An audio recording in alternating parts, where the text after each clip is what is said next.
Good morning, everyone. Myself is Kiran Mai, lecturer in physics, working at a Government City College. Today, we are going to discuss about thermodynamic potentials and Maxwell's equations. Thermodynamical state of a system may be represented in terms of certain selected variables like pressure, volume, temperature, and entropy.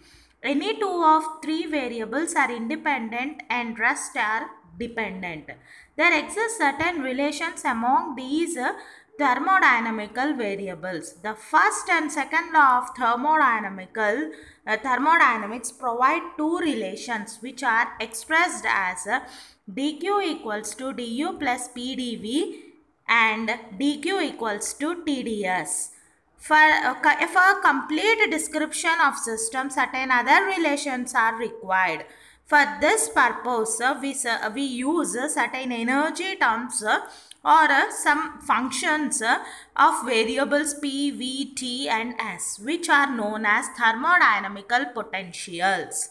Thus, thermodynamic functions or potentials are energy functions which are formed by combining the basic thermodynamic variables. The thermodynamic potentials are internal energy, Helmholtz function, enthalpy and Gibbs function. Now we are going to discuss about the internal energy. The internal energy U of the system is the energy which it possesses due to its molecular constitution and motion.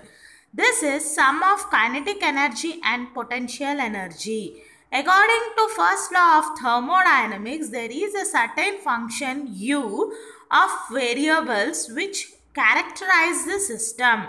When a system passes from one state to another, the change in internal energy does not depend upon the path followed, but depends only on initial and final states.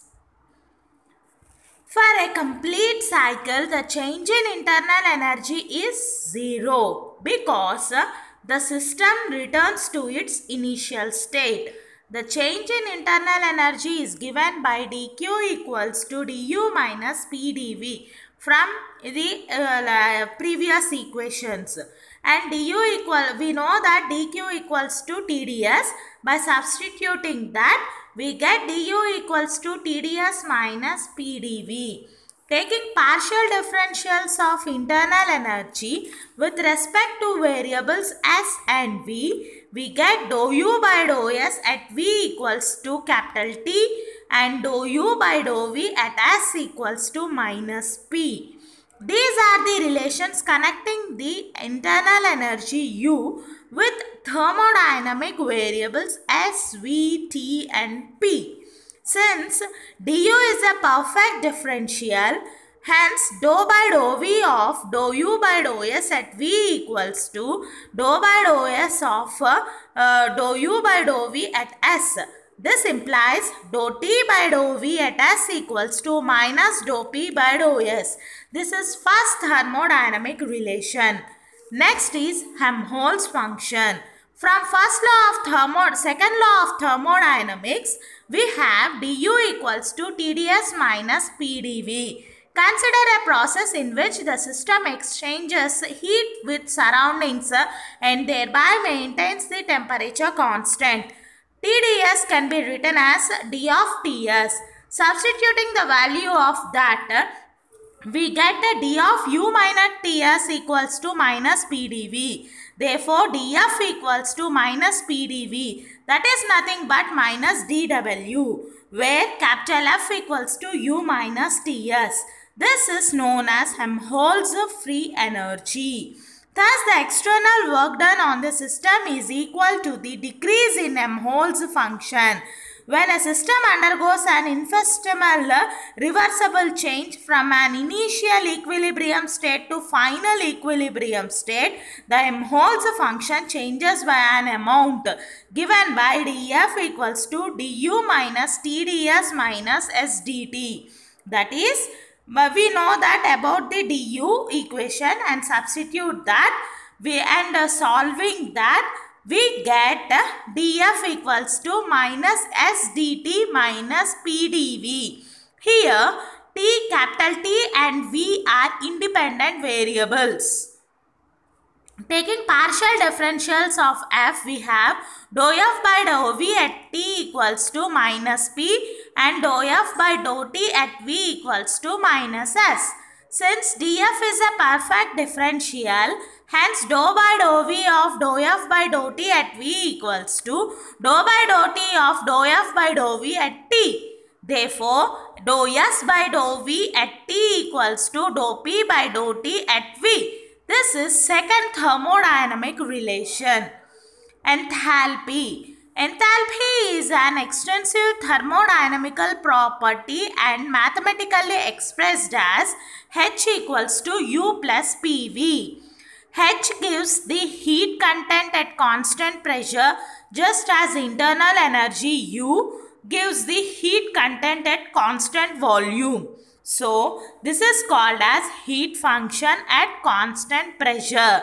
Differentiating the above relation, we get dH equals to du plus pdv plus vdp.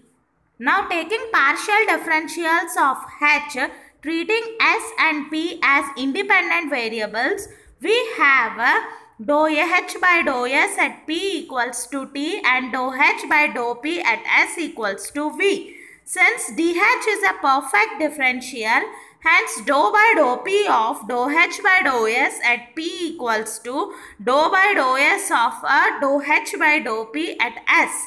This implies dou T by dou P at S equals to dou V by dou S at P. This is Maxwell's third thermodynamic relation. Next is Gibbs function. From definition of enthalpy, H equals to U plus PV and the change in enthalpy is given by dH equals to du plus pdv plus vdp. Now we know about the relation du equals to some TdS minus pdv.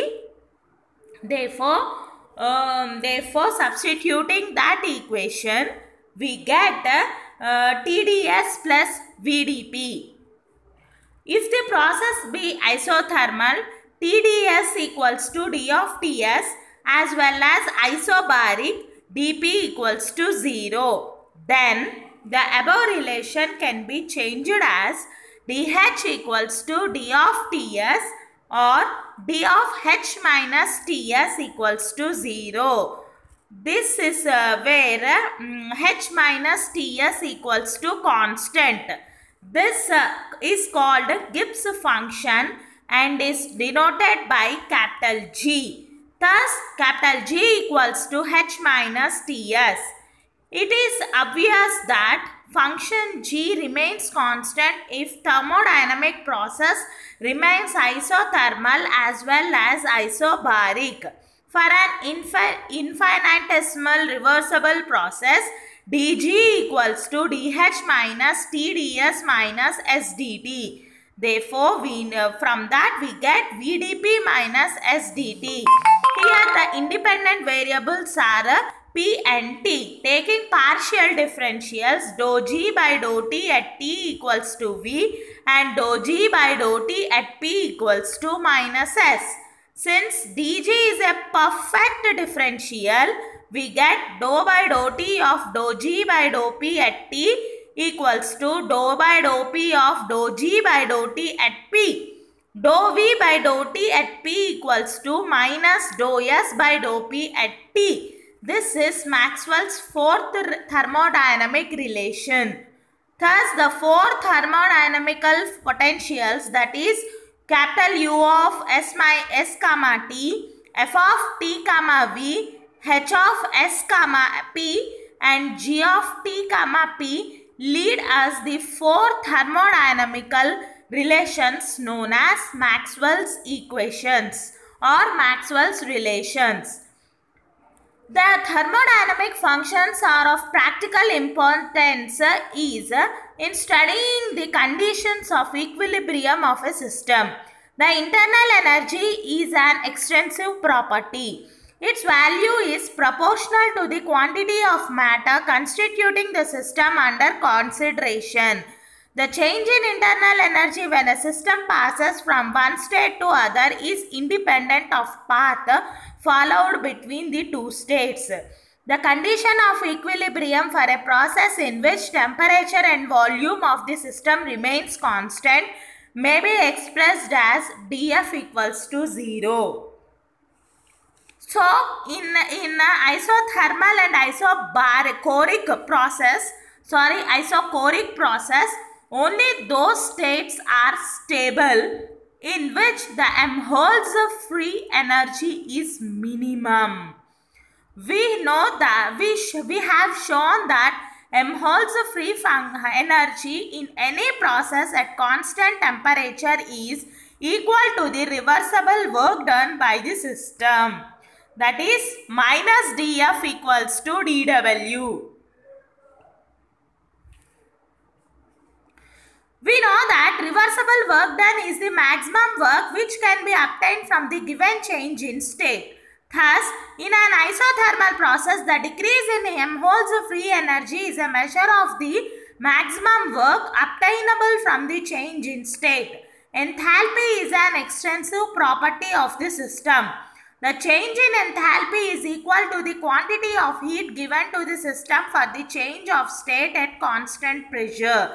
Gibbs free energy is also a characteristic property of the system. It depends upon the thermodynamic state of system. Now next is Gibbs-Helmholtz relation. From equation 6 we have dF equals to minus S dt minus P dV. At constant volume dV equals to 0. Hence dF equals to minus S dt. Writing in the form of partial differential, we have dou F by dou T at V equals to minus S. Further, capital F equals to U minus Ts or U equals to F plus Ts. Substituting the value, capital U equals to F minus T into dou F by dou T at V. This is Gibbs-Helmholtz relation. Now, what is the importance of this relation is independent of entropy, whose calculation is often difficult. Hence, the above relation can easily be applied to study the thermodynamics of isothermal changes in a chemical system. Suppose a chemical system changes isothermally at temperature capital T from state 1 to state 2. This Gibbs-Helmholtz equation U2 minus U1 equals to F2 minus F1 minus T into dou by dou T of F2 minus F1. Delta U equals to delta F minus T into dou by dou T of delta F into V. But minus delta F equals to W. From the first law of thermodynamics, minus delta U equals to U. Substituting these values, we get minus UR equals to minus W minus T into dou by dou T of minus W. Thus, we can calculate the variation W with the temperature or temperature at which the required amount of work would be obtained from the system. Now, the derivation of all Maxwell's thermodynamical relations. The four Maxwell's thermodynamical relations were derived from the thermodynamical potentials. Here we will derive or we will discuss about the laws of thermodynamics. The state of homogeneous system is completely determined if we know its mass, and any two of the thermodynamic variables P, V, T, U and S. Thus, the internal energy U of the system is completely determined if V and T are given. That is, U is a function of volume and temperature. There exists certain relations among the 5 thermodynamic variables. Out of these relations, 4 are important, which are known as Maxwell's thermodynamic relations. These relations can be derived from the following 2 laws. That is nothing but from first law and second law. From these laws, we know that du can be changed. Now let us select x and y as any 2 independent variables out of 5 P, V, T, U and S, which determine the state of the system of a given mass. These x and y may be replaced by any 2 variables. Therefore, du equals to dou u by dou x at y dx plus dou u by dou y at x dy. ds equals to dou s by dou x at y dx plus dou s by dou x at x dy. dv equals to dou v by dou x at y dx plus dou v by dou y at x dy. Substituting the values of du, ds and dv, we get the above relation. Dou u by dou x at y dx plus dou u by dou y at x dy equals to t of t into dou s by dou x at y dx plus dou s by dou y at x dy minus p into dou v by dou x at y dx plus dou v by dou y at x dy. This represents an identity and hence equating the coefficients of dx and dy on both sides, we get dou u by dou x at y equals to t into dou s by dou x at y minus p into dou v by dou x at y. Differentiating the above relation with respect to the below relation, we get with respect to x, we get the equation as dou square u by dou y dou x equals to dou t by dou y at x dou s by dou x at y plus t into dou square s by dou y dou x minus dou p by dou y at x into dou v by dou x at y minus p into dou square v by dou y into dou x. And again the relation with here du is a perfect differential, that is,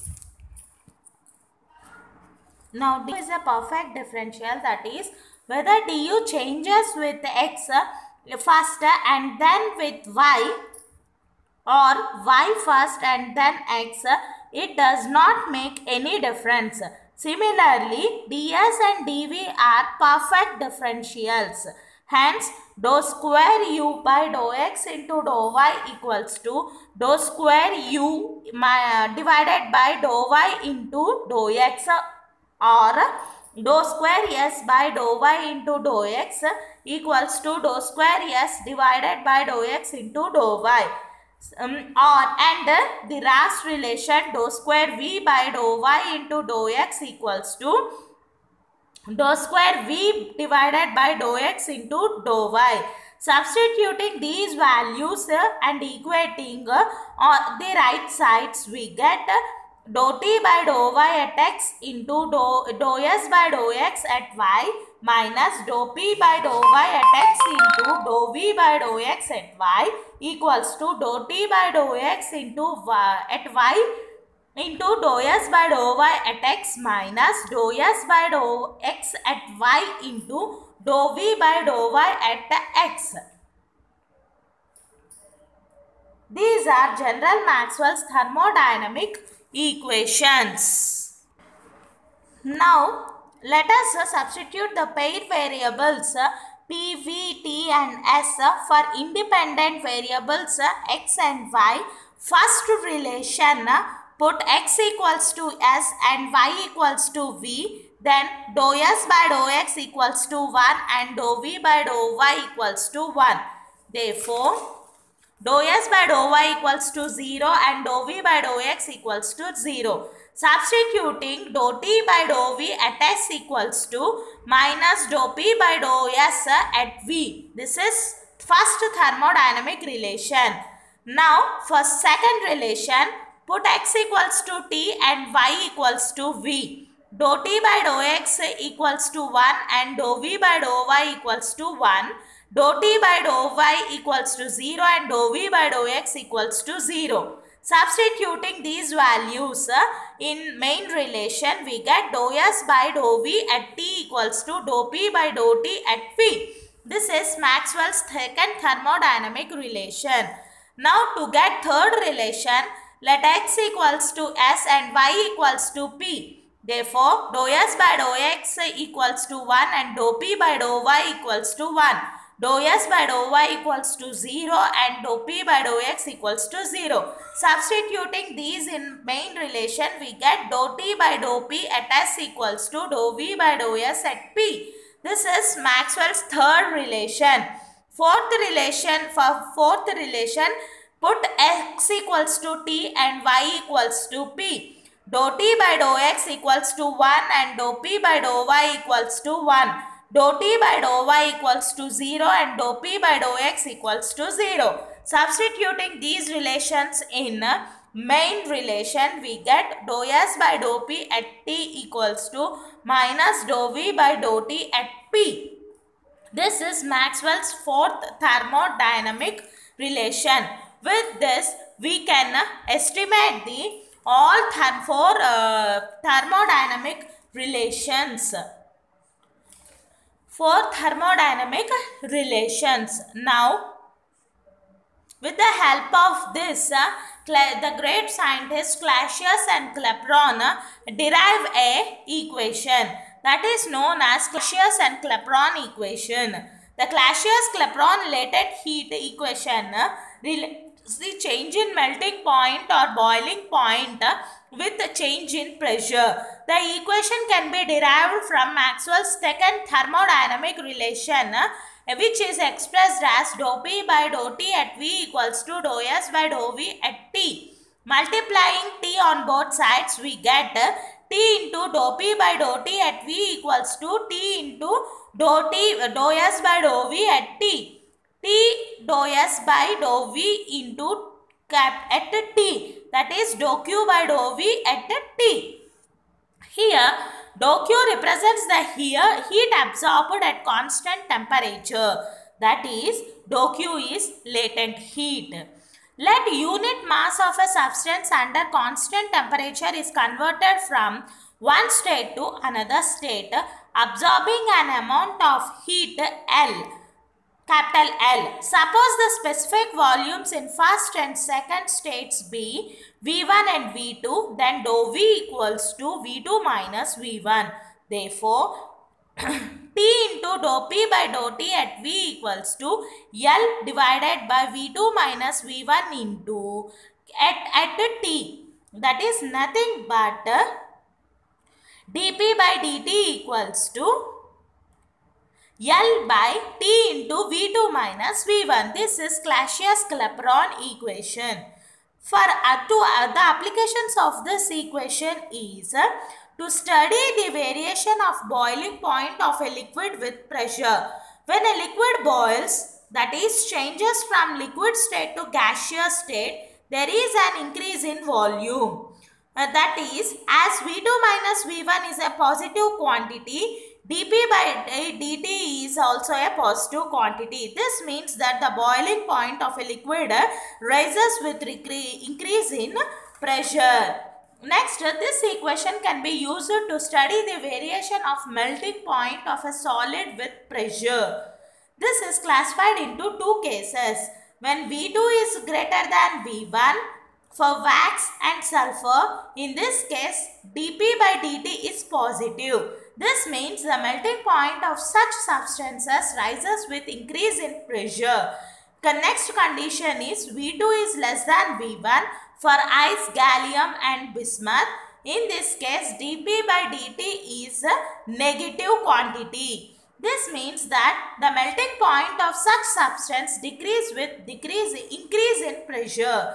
This equation also explains the relegation of ice. When the two pieces of ice are pressed together, they form a single piece. This phenomenon is called as relegation. Regulation. We know that melting point of ice is lowered with increase in pressure. When two ice pieces are pressed, the melting point is lowered and some ice melts. This forms a thin water film between the two surfaces in contact. When removing the pressure, the original melting point is restored. Next is ratio of specific heats. Now here we can obtain the ratio of specific heats is nothing but Cp minus Cp by Cv equals to gamma by using the Maxwell's relations. The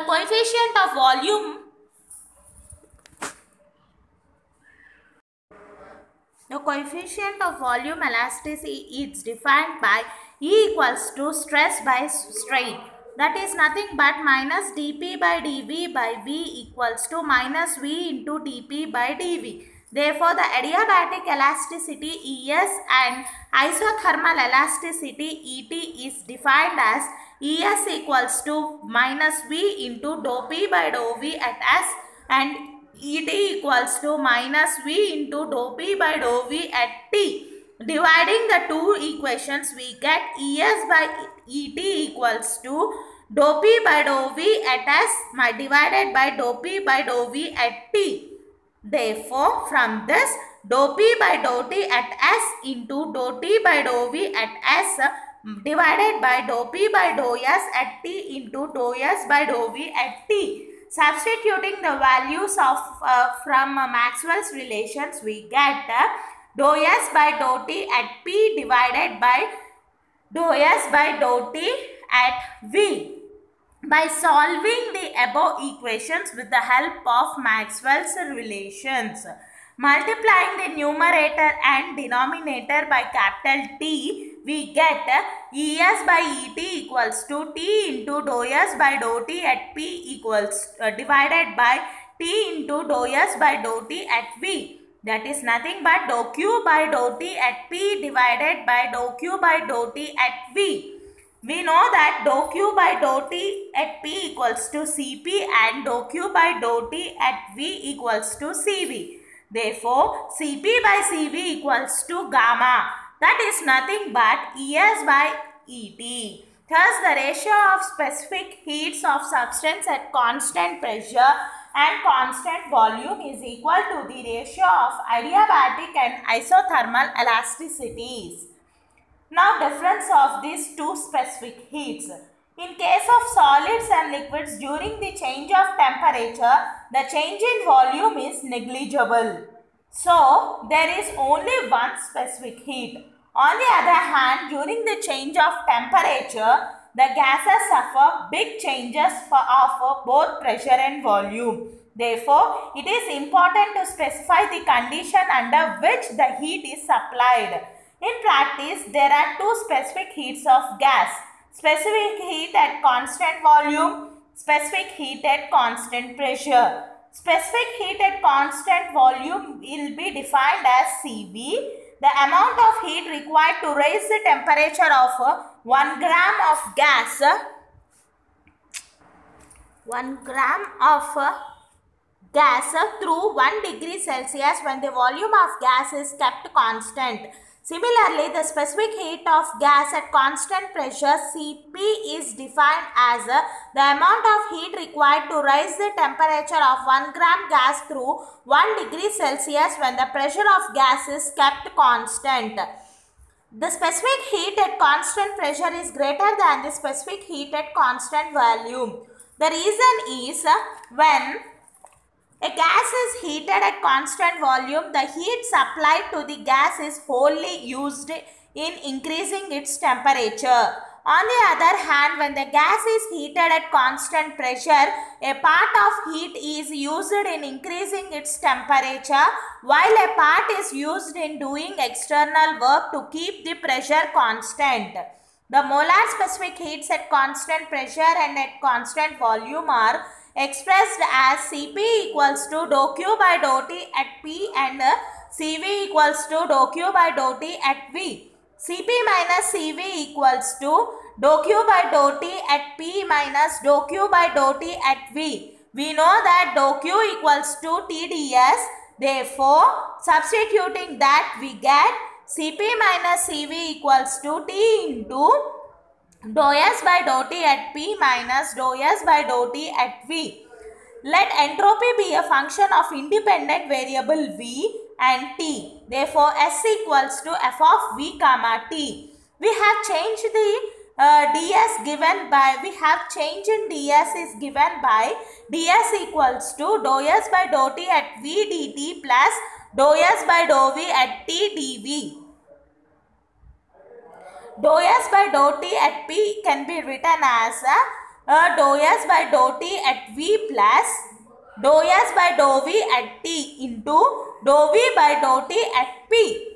By substituting, and we have the Maxwell's second relation. With that, from equations we get Cp minus Cv equals to T into dou P by dou T at V into dou V by dou T at P. This is required expression.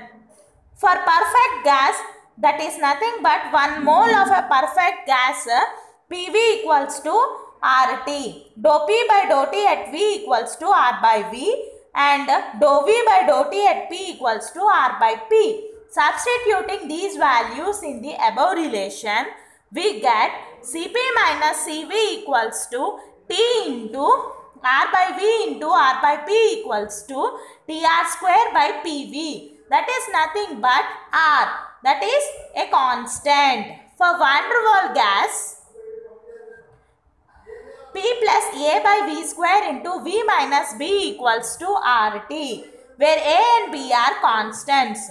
P plus A by V square equals to RT by V minus B. Differentiating with respect to T at constant volume, we have dou P by dou T at V equals to R divided by V minus B.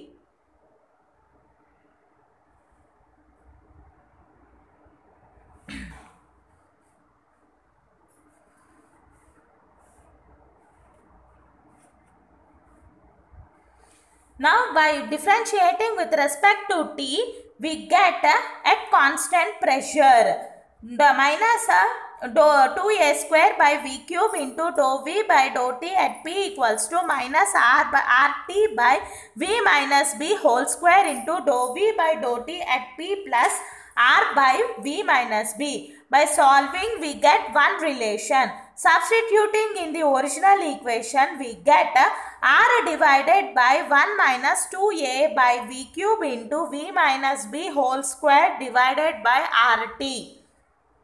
Since v is greater than b, we can replace v minus b by v.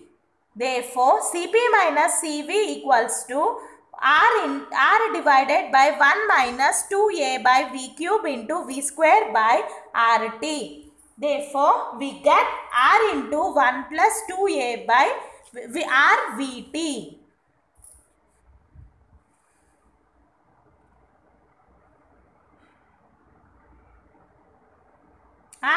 Vt. Now for that we have the another forms also. If you take the P as a function of T comma V, differentiate with respect to constant pressure, and we know that at constant pressure dP equals to 0, and substituting the values in Cp minus Cv, we get the above relation. Cp minus Cv equals to minus T into E into alpha square into V. That is nothing but Te alpha square V, where minus of dou P by dou V at by V at T equals to E, and dou V by V at divided by dou T at P equals to alpha.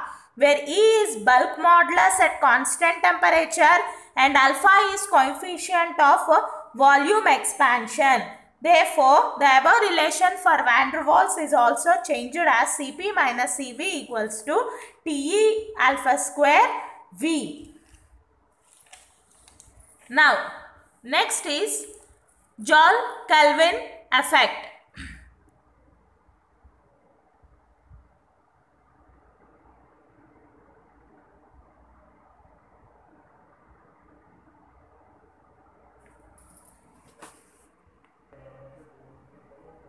Now next is Joule-Kelvin effect.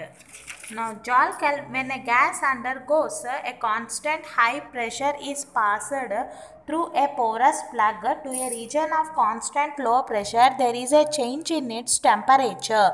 This is called as Joule-Kelvin or Joule-Thomson effect.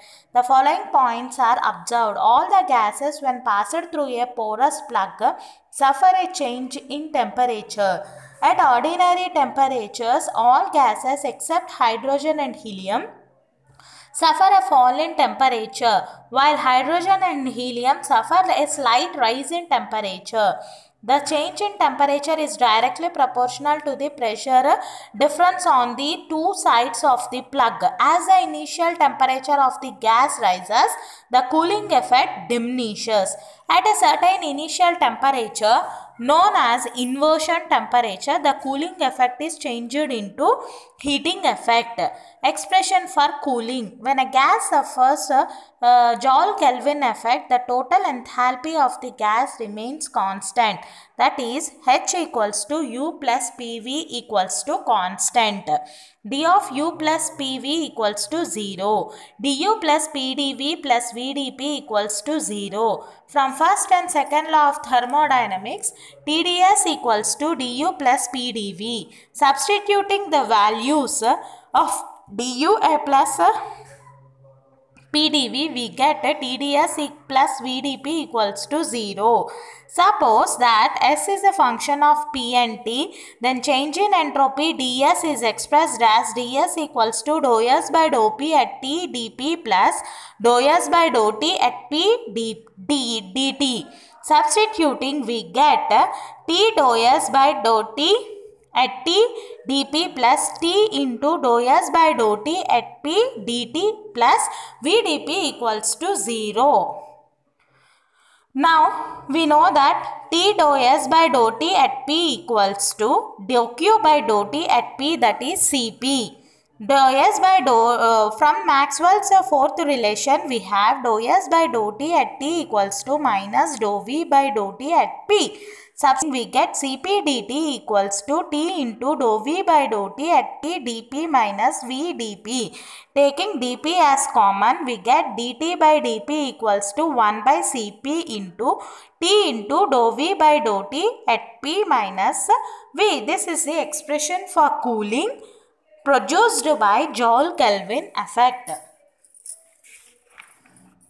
When dou T by dou P is positive, there is a heating effect. Dou T by dou P is negative, there is a cooling effect. Dou T by dou P is 0, neither cooling nor heating. For a perfect gas, Joule-Kelvin effect, how it will be reacts, we will see. For a perfect gas, we know that PV equals to nRT, where N equals to 0, PV equals to RT, V equals to RT by P. Dou V by dou T at P equals to R by V. Substituting, we get 1 by Cp into PV divided by P minus V equals to 0. Hence, Joule-Kelvin effect for a perfect gas is 0. For a van der Waals gas, we know the relation P plus A by V square into V minus B equals to RT. By solving and substituting, we get Ti equals to 2A by B R. If the initial temperature of the gas is T is less than Ti, then the gas suffers a cooling. And if initial temperature of the gas is greater than Ti, then it suffers a heating.